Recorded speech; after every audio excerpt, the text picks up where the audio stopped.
नमस्कार मित्रों, आज चिंतन में दृष्टिकोण बदलो। जिन कार्यों को करने की हृदय स्वीकृति दे वही मनुष्य का कर्तव्य अथवा धर्म है, और हृदय जिन कार्यों को करने की सलाह न दे उन्हें नहीं करना चाहिए, क्योंकि वे अधर्म या अकर्तव्य हैं।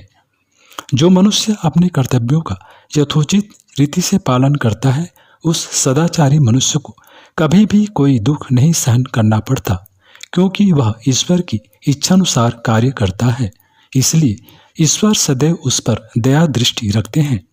प्रायः ऊपर से देखने पर सदाचारी पुरुष निर्धन और दुखी मालूम होते हैं, पर वास्तव में यह बात नहीं है। सदाचारी पुरुष में असाधारण दैवी शक्ति होती है। जिस पुरुष में वह दैवी शक्ति है, वह दुखी कैसा? सदाचारी पुरुष निर्धन तो हो ही नहीं सकता। सच पूछा जाए तो सच्चा खजाना सदाचारी के पास ही है। उसका वह खजाना कभी खाली नहीं होता, उसे खर्च करने पर बढ़ता ही जाता है। सदाचार के विचारों का चिंतन करने से ही आत्मा को अपार शांति और शीतलता प्राप्त होती है। दुष्टों को सदा अपने दुश्मनों का भय बना रहता है कि कहीं कोई हमारा अनिष्ट न कर दे, पर सदाचारी के पास ये सब बातें कहाँ। वहाँ न तो कोई दोस्त है न दुश्मन, उसके लिए तो सारा संसार एक सा है। ईश्वर चाहता है कि प्राणी इस जगत में अच्छे अच्छे कार्य करे और अंत में परम मोक्ष को प्राप्त हो।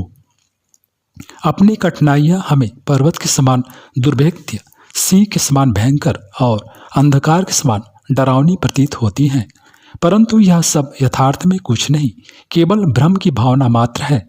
इनसे डरने का कोई कारण नहीं। इस बात का शोक मत करो कि मुझे बार बार असफल होना पड़ता है। परवाह मत करो, क्योंकि समय अनंत है। बार बार प्रयत्न करो और आगे की ओर कदम बढ़ाओ। निरंतर कर्तव्य करते रहो। तुम्हारा एक एक पग सफलता की ओर बढ़ रहा है। आज नहीं तो कल तुम सफल होकर रहोगे, क्योंकि कर्तव्य का निश्चित परिणाम सफलता है। सहायता के लिए दूसरों के सामने मत गिड़गिड़ाओ, क्योंकि यथार्थ में किसी में भी इतनी शक्ति नहीं है जो तुम्हारी सहायता कर सके। किसी कष्ट के लिए दूसरों पर दोषारोपण मत करो, क्योंकि यथार्थ में कोई भी दूसरा तुम्हें दुख नहीं पहुंचा सकता। तुम स्वयं ही अपने मित्र हो और तुम स्वयं ही अपने शत्रु हो। जो कुछ भली बुरी परिस्थितियां सामने हैं, वह तुम्हारी पैदा की हुई हैं। अपना दृष्टिकोण बदल दोगे तो दूसरे क्षण या भय के भूत अंतरिक्ष में तिरोहित हो जाएंगे।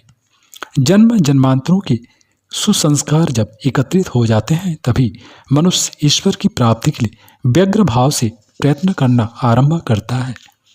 जब कभी किसी दुखद घटना से तुम्हारा मन खिन्न हो रहा हो, निराशा के बादल चारों ओर से छाए हुए हों, असफलता के कारण चित्त दुखी बना हुआ हो, भविष्य की भयानक आशंका सामने खड़ी हुई हो, बुद्धि किंग कर्तव्य विमूढ़ हो रही हो, तो इधर उधर मत भटको। उस लोमड़ी को देखो, वह शिकारी कुत्तों से घिरने पर भागकर अपनी गुफा में घुस जाती है और वहां संतोष की सांस लेती है। ऐसे विषम अवसरों पर सब ओर से अपने चित्त को हटा लो और अपने हृदय मंदिर में चले जाओ। बाहर की समस्त बातों को बिल्कुल भूल जाओ। पाप तापों को द्वार पर छोड़कर सब जब भीतर जाने लगोगे तो मालूम पड़ेगा कि एक बड़ा भारी बोझ, जिसके भर से गर्दन टूटी जा रही थी, उतर गया और तुम बहुत ही हल्के रुई के टुकड़े की तरह हल्के हो जाओगे। हृदय मंदिर में इतनी शांति मिलेगी जितनी ग्रीष्म से तपे हुए व्यक्ति को बर्फ से भरे हुए कमरे में मिलती है। कुछ ही देर में आनंद की झपकियां लेने लगोगे। हृदय के इस सात्विक स्थान को ब्रह्मलोक या गोलोक भी कहते हैं, क्योंकि इसमें पवित्रता, प्रकाश और शांति का ही निवास है। परमात्मा ने हमें स्वर्ग सोपान सुख प्राप्त करने के लिए दिया है, किंतु अज्ञानतावश मनुष्य उसे जान नहीं पाते। अपनी दृष्टि को बाहर से हटाकर अंदर डालना चाहिए। अध्यात्म पथ का अवलंबन लेना चाहिए।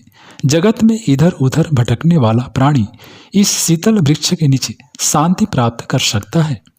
जब बाहर की माया रूपी वस्तुओं के भ्रम से विमुख होकर हम अंतर्मुखी होते हैं, आत्मचिंतन करते हैं, तो प्रतीत होता है कि हम अपने स्थान से बहुत दूर भटक गए थे। आवश्यकताएं कभी पूर्ण नहीं हो सकती हैं, उन्हें जितना ही तृप्त करने का प्रयत्न किया जाएगा उतना ही वे अग्नि में घृत डालने की तरह और अधिक बढ़ती जाएंगी।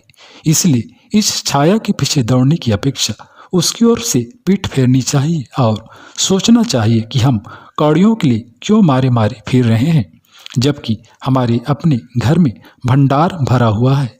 अंतर में मुंह फेरने पर, देखने पर, परमात्मा के निकट उपस्थित होने पर वह ताली मिल जाती है जिससे सुख और शांति के अक्षय भंडार का दरवाजा खुलता है। मित्रों, अपनी वास्तविक स्थिति को जानने से, आत्मस्वरूप को पहचानने से, संसार के स्वरूप का सच्चा ज्ञान होने से शांति की शीतल धारा प्रवाहित होती है, जिसके तट पर असंतोष की ज्वाला जलती हुई नहीं रह सकती। तब वह मृग तृष्णा को त्याग देता है। सच्चा संतोष उपलब्ध होने पर उसकी बाह्य आवश्यकताएं बहुत ही थोड़ी रह जाती हैं और जब थोड़ा चाहने वालों को बहुत मिलता है तो उसे बड़ा आनंद प्राप्त होता है।